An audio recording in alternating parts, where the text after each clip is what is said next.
നിധിയാസ് ഫുഡ്സിലേക്ക് ഏവർക്കും സ്വാഗതം. ഇന്ന് ഞാനൊരു മട്ടൻ മസാല കറിയായിട്ടാണ് വന്നിട്ടുള്ളത്. അപ്പത്തിനും പുട്ടിനും ചോറിനും ചപ്പാത്തിക്കും എല്ലാത്തിനും കൂടെ കഴിക്കാൻ പറ്റിയ നല്ലൊരു കറിയാണിത്.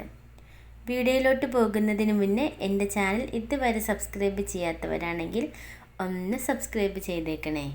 ഇതിനു വേണ്ടി ഞാനിവിടെ 1 കിലോ മട്ടൻ എടുത്തിട്ടുണ്ട്.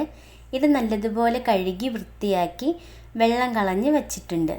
ഇനി ഇതൊന്ന് കുക്ക് ചെയ്തെടുക്കണം. നമ്മൾ കുക്കറിലാണ് കുക്ക് ചെയ്യുന്നത്. അതിനു വേണ്ടി ഈ ഇറച്ചി കുക്കറിലോട്ട് ഇട്ട് കൊടുക്കാം.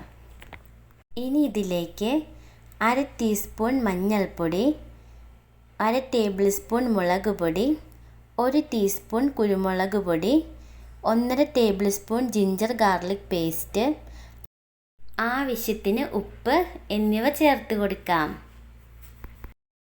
1/4 കപ്പ് വെള്ളവും കൂടി ചേർത്ത് ഇതെല്ലാം കൂടി നല്ലതുപോലെ ഒന്ന് മിക്സ് ചെയ്തെടുക്കാം. ഇനി ഇത് മൂടി വെച്ച് 4 വിസിൽ വരുന്നത് വരെ കുക്ക് ചെയ്തെടുക്കാം. ആദ്യത്തെ 1 വിസിൽ ഹൈ ഫ്ലെയിമിൽ വച്ചും പിന്നീടുള്ള 3 വിസിലുകൾ ലോ ഫ്ലെയിമിലും വച്ച് വേണം കുക്ക് ചെയ്യാൻ. ഇനി ഒരു പാൻ വച്ച് പാൻ ചൂടായി കഴിയുമ്പോൾ ഇതിലേക്ക് 4 ടേബിൾ സ്പൂൺ വെളിച്ചെണ്ണ ഒഴിച്ച് കൊടുക്കാം. എണ്ണ ചൂടായി വന്നു കഴിഞ്ഞാൽ ഇതിലേക്ക് കുറച്ച് തേങ്ങാക്കൊത്ത് ഇട്ട് കൊടുക്കാം. ഇനി ഈ തേങ്ങാക്കൊത്ത് നല്ലതുപോലെ ഒന്ന് മൂപ്പിച്ചെടുക്കണം. തേങ്ങാക്കൊത്ത് മൂത്ത് വന്നു കഴിഞ്ഞാൽ ഇനി ഇതിലേക്ക് ഒരു 5 മീഡിയം സൈസിലുള്ള സവോള സ്ലൈസ് ചെയ്തത് ചേർത്ത് കൊടുക്കാം. ശേഷം 2 പച്ചമുളക് കീറിയതും 1 തണ്ട് കറിവേപ്പില കൂടി ഇതിലേക്ക് ചേർത്ത് കൊടുക്കാം.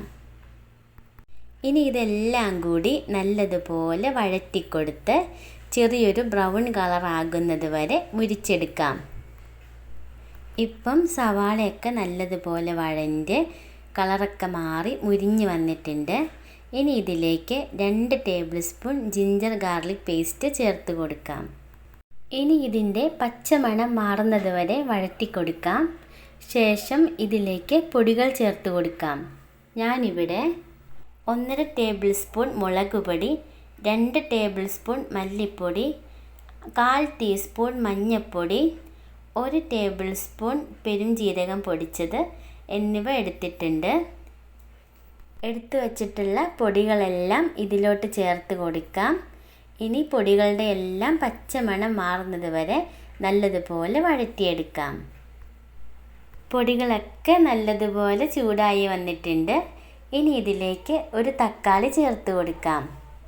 ഇനി ഈ തക്കാളി നല്ലതുപോലെ വഴറ്റി കൊടുത്തതിന് ശേഷം ഇതൊന്ന് മൂടി വെച്ച് ഒരു 2-3 മിനിറ്റ് ഒന്ന് കുക്ക് ചെയ്തെടുക്കാം. എങ്കിലാണ് തക്കാളി നല്ലതുപോലെ വെന്ത് ഉടഞ്ഞു കിട്ടുള്ളൂ. തക്കാളി കുക്കായി വന്നിട്ടുണ്ട്. ഇനി ഇത് കയ്യിൽ വെച്ച് നല്ലതുപോലെ ഒന്ന് ഉടച്ചു കൊടുക്കാം. ഇനി ഇതിലേക്ക് നമ്മൾ നേരത്തെ വേവിച്ച് വെച്ചിരുന്ന മട്ടൻ ചേർത്ത് കൊടുക്കാം. ഇതെല്ലാം കൂടി നല്ലതുപോലെ ഇളക്കി യോജിപ്പിച്ചെടുക്കാം. ഉപ്പ് നോക്കിയിട്ട് ആവശ്യമാണെങ്കിൽ മാത്രം കുറച്ച് ഉപ്പും കൂടി ചേർത്ത് കൊടുക്കാം. എനിക്ക് ഉപ്പ് പാകത്തിനായതുകൊണ്ട് ഇനി ഞാൻ ഉപ്പൊന്നും ചേർത്ത് കൊടുക്കുന്നില്ല. ഇനി ഇത് മൂടി വെച്ച് മീഡിയം ഫ്ലെയിമിൽ 5 മിനിറ്റ് ഒന്നുകൂടി കുക്ക് ചെയ്തെടുക്കാം. 5 മിനിറ്റ് കഴിഞ്ഞ് ഇത് തുറന്ന് നോക്കാം. നമ്മുടെ കറിയിൽ ചാറൊക്കെ കുറുകി എക്സ്ട്രാ ഉണ്ടായിരുന്ന വെള്ളമൊക്കെ വറ്റി വന്നിട്ടുണ്ട്. ഇനി ഇതിലേക്ക് 1 ടീസ്പൂൺ പെരുംജീരകം പൊടിച്ചതും 1/2 ടീസ്പൂൺ കുരുമുളക് പൊടിച്ചതും കൂടി ഇട്ട് കൊടുക്കാം. എല്ലാം കൂടി ഒന്നുകൂടി മിക്സ് ചെയ്തെടുത്തതിന് ശേഷം ഫ്ലെയിം ഓഫ് ചെയ്യാം. ഇനി ഇത് അടച്ച് ഒരു 10 മിനിറ്റ് അങ്ങനെ തന്നെ വയ്ക്കുക. ശേഷം സെർവ് ചെയ്യാവുന്നതാണ്.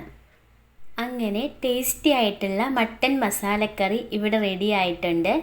ഇഷ്ടപ്പെട്ടാൽ തീർച്ചയായിട്ടും ട്രൈ ചെയ്ത് നോക്കണം. ലൈക്ക് ചെയ്യണം, ഷെയർ ചെയ്യണം. നിങ്ങളുടെ അഭിപ്രായങ്ങൾ എന്താണെങ്കിലും അത് കമൻറ്റ് ബോക്സിൽ രേഖപ്പെടുത്തണം. Thanks for watching.